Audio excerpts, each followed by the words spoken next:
Hey folks, Scott Fischer here, and this month we're going to do something pretty cool. I'm going to take you through my latest novel cover, and it's not just any novel cover. It's for Witcher. Yes, Witcher. First, I'd like to give a shout out to Lauren at Orbit Books for thinking about me for this project. It's not every day you get to do something for as high profile a series as Witcher, and to rejacket one of the original novels is just, wow, that's a real bucket list. So thanks, Lauren. Let's get into it. First up for me is always sketches.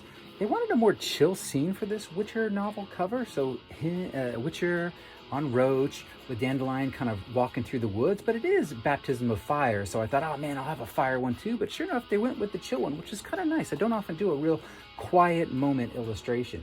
They wanted to add Milva to the scene, which was no problem, and it was really fun to think about what to do with her bow compositionally and put her in the foreground in shadow. But you can see on the right, I changed her up a little bit more. I felt like she was disengaged on the one on the left, and I wanted to fix that up. And then I would say the other change we had to keep our eye out for was Witcher. I'd put him in a beard, which I've seen him in a beard, but for this particular novel, we needed no beard, so we had to take that off. Tried something a little different for this one, in that I took the drawing that you saw and I printed it out full size, 24 by 36, mounted it onto panel in this light grayscale version. And I thought, this is gonna be cool, might save me a lot of time, and I'm gonna draw right on top of this. So I've got the FW acrylic ink out and I'm doing my final drawing live. So often there's a graphite stage for me, a whole pencil stage that's going on.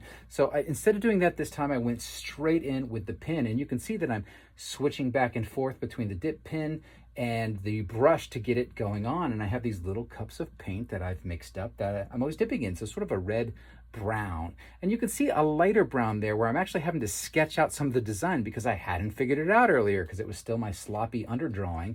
And I had to fix that up. Now, look right there. I'm using a Pigma pen. Actually, yes, it's acrylic paint. I was like, why not, man? It's for the basic drawing, the basic line work. Why not? Also moving back to the nib pen for different colors. I wanted a lighter green because I have a plan in mind for those flowers, certainly. And using that same purple brown, we're gonna go ahead and work out the rest of the piece. Okay, so that's the finished drawing. I scanned that in to be safe with it, and now it's time to just start painting on that same surface. I knew there's gonna be a lot of green in this painting, so I got out this acidy sort of acrylic green, washed it down, and I'm doing my super spatter attack where I'm creating textures and thinking a little bit about values at this stage, but really it's about that textural setup. Look how I'm using the hairdryer to dry those drips and freeze them in time sometimes and really just get that thing to feel like it's still active, right? It's almost like this still breathing in front of you because you're physically seeing some of those drips go through as we proceed. Now, this is new too. Airbrush. I thought, man, I'm going to start using airbrush. Went out and bought one specifically for this painting. And I thought, I'm doing all my middle value work in this airbrush, and then I'm going to render up on top of that. Look at me using little pieces of metal as a mask to mask off areas and spray off areas. But really, this is about sort of combining those base middle values, which you know I'm going to render lighter and darker on top of. But we can still see that texture under there for the most part. All right, I knew this was going to be a super flat, acidy sort of green background sky from my color comp, and I'm doing exactly that. I've mixed it up in a little cup, and I do love this stage because you've got that sloppy airbrush stuff there, and the moment I go in with an opaque and start cutting out the silhouettes, ooh, it starts to look like form. That is the power of silhouettes, my friend. Even the leaves at the top have a lot of nice form to them already. It is sort of time consuming, but it's meditative at the same time, and I'm able to run some of that light green right down into the ground beneath their feet to cut out some shapes and some values down there. Every once in a while, you're going to see the cup I'm holding is going to have 3 little cups in it because I'm using acrylic ink and I'm putting 3 different values in there. Now I can go in with those values and start cutting out these individual leaves. Now, you might think I'm painting every leaf. I'm really not. I'm painting their big silhouettes, but the way the brushstrokes go down, it's as if I'm painting tons of them because different brushstrokes are transparent, so forth and so on. That's kind of how it works.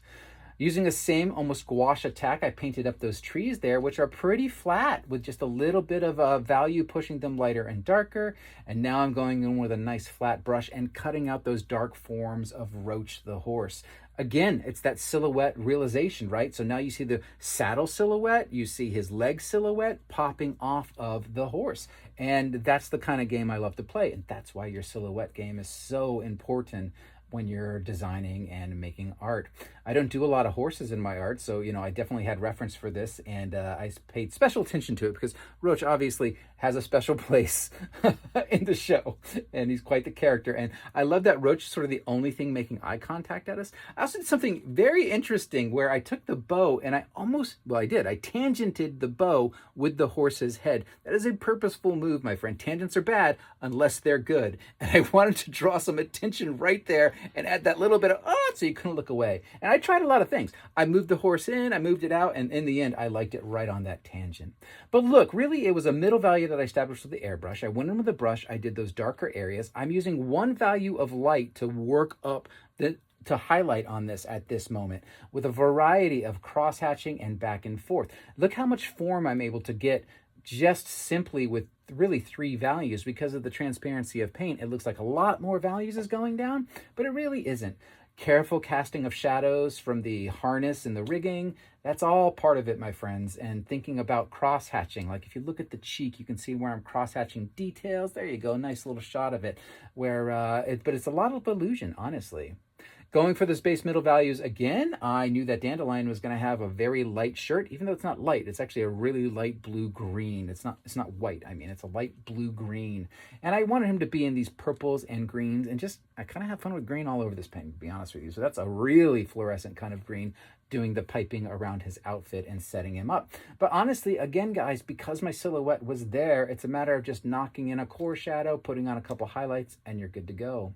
The armor on Witcher, I just made it up out of my head. I don't really know what's going on. Well, I do now because I've drawn it. But what I mean is, I'm just kind of going in and trying to light it based on how I feel like the light is falling on this. It's black, sort of leather, of course. So I went in with blue highlights at first on the front. Then I'm going into that core shadow now with this dark, almost black. But that underpainting, that middle value is going to breathe through in spots as I continue forward. It's just nice. It's just nice to have that little... It's almost like that middle value sort of welding everything together as it peeks through the different values that I put on top of it. So there you go. That's with a little less blue because it calmed down. Let's go ahead and do this bow. I had drawn it earlier in the Pigma acrylic paint pen, and now I'm just going in with the acrylic paints and brushes and nib pins and kind of controlling it, but really I'm just setting the value, right? I just need this to be a very dark element on top of all those trees. Already at this stage, the trees that are behind Roach's head, I'm thinking I'm going to leave those. All that is, friends, is like a little bit of glazing from the original underpainting texture, then some airbrush on top of that, but the silhouette is there, the value is there, so I don't think I'm going to mess with it. Another huge silhouette move, of course, was taking everything into trees and leaves as you get down to the bottom of the image. Thankfully, because I did that, I can do it all in one value. Once again, I'm painting, or filling in, perhaps is the proper term, all of that dark green out of one cup, one mixture. Then I know that there's some closer to us, so I mixed up a darker green. So I'm getting the illusion of a pile of leaves with 2 values and silhouette work. That's the way we do it, man. And because of those brushstrokes you can kind of see hanging out in there, you're going to think there's a lot more going on. But really, it's just the nature of the beauty of paint and the translucency of paint that's pulling off a lot of that stuff. Using the shading grays and the purples and the fluid acrylics, I'm now kind of knocking in the shadows for the tip of the arrow. We don't want a lot of distraction down here, right? So I'm going to try to play it pretty dark as we go forward. I don't want to jazz hands you. Look at me, down here. No, I want you up on the figure. I want you up on Witcher. But I went right in with actually a pretty pure blue because I knew as it mixed with what was underneath in its translucency, it was going to neutralize a little bit. But you could see as it dried there, it got more into those grays.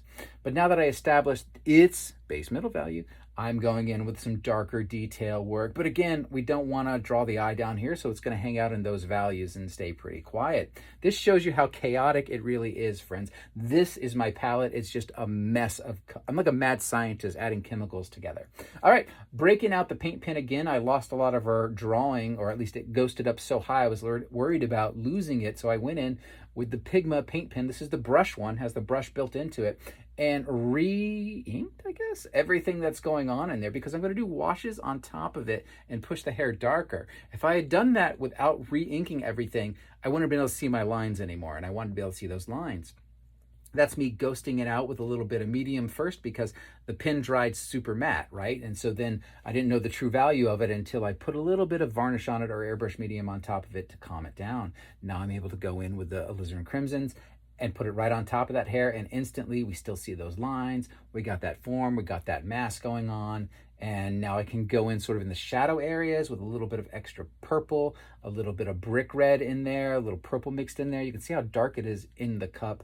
Now I can knock in some of that leather. It's all about finding those little nooks and crannies of the same value and kind of knocking them all in. That seems to be a theme for this one. And also that looseness of the paint on top of it as I fill in the bigger forms makes it look like there's a lot more going on than was actually happening. Now the face was a lot. This took a lot. I never do heads this big. This head is like this big in the original. Man, I never do that. So I almost got agoraphobic. Is that the one where you're scared you have too much space? Where it's like, oh my God, if this was like a fraction of the size, I could have it painted like this. But I'm in there with a nib pin and a tiny little brush trying to render this thing. And I'm thinking, good God, Scott, this is insanity, man. You really got to figure out a way to paint bigger faces without tiny little lines, perhaps.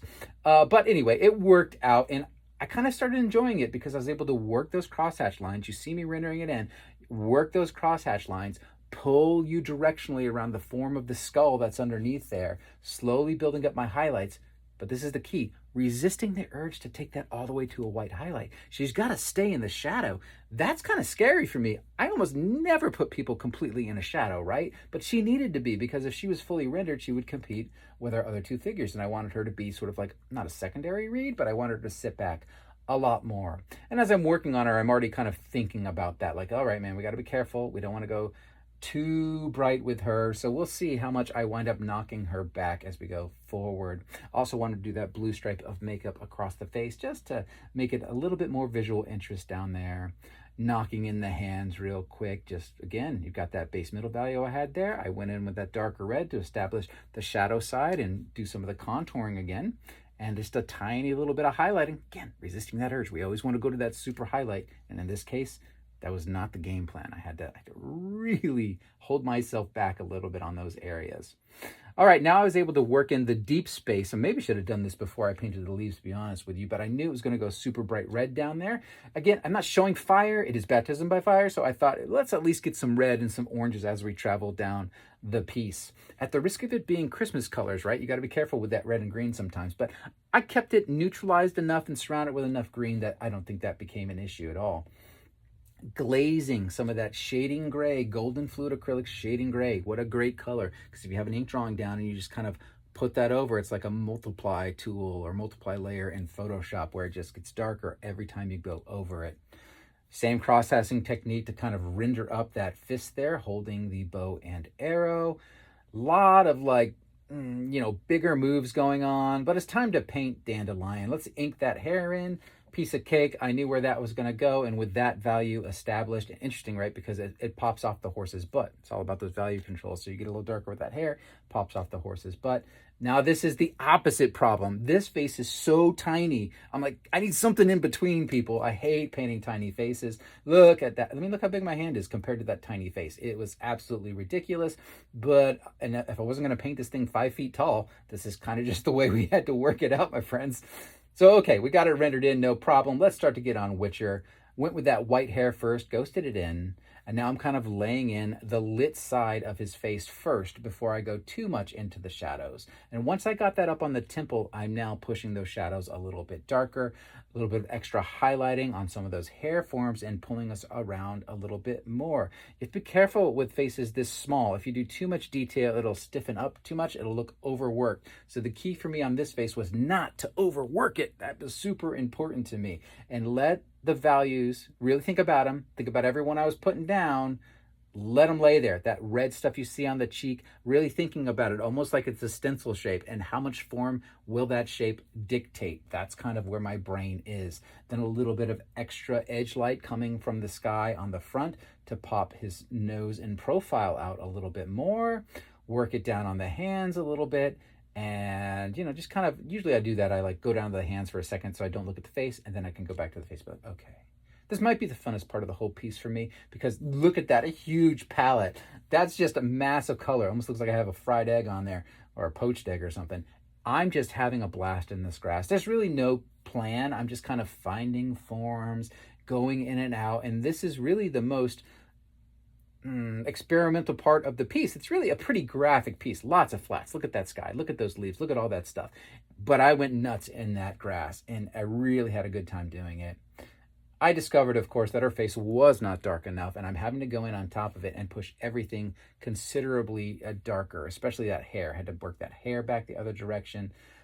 I'm going to work the edge profile of that tree behind her a little bit more to cut out some of the hair. But look how little is on those trees, really, guys, because that middle value was right, and I was able to do a little bit of detail, and we were good to go.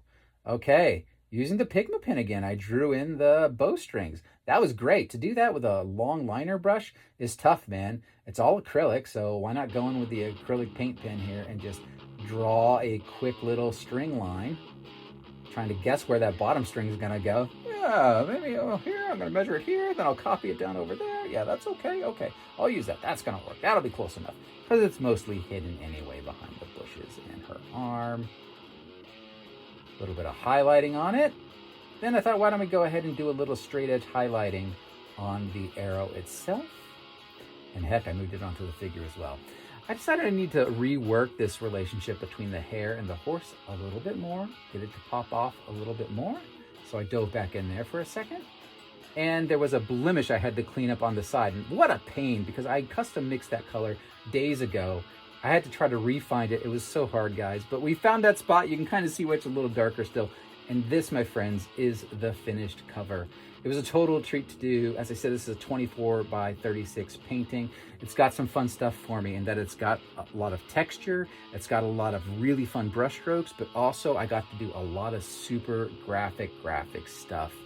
So there we go, The Witcher. Next time I get to do another cover this big, who knows, man, but wow, how cool. Check. All right, man, next time.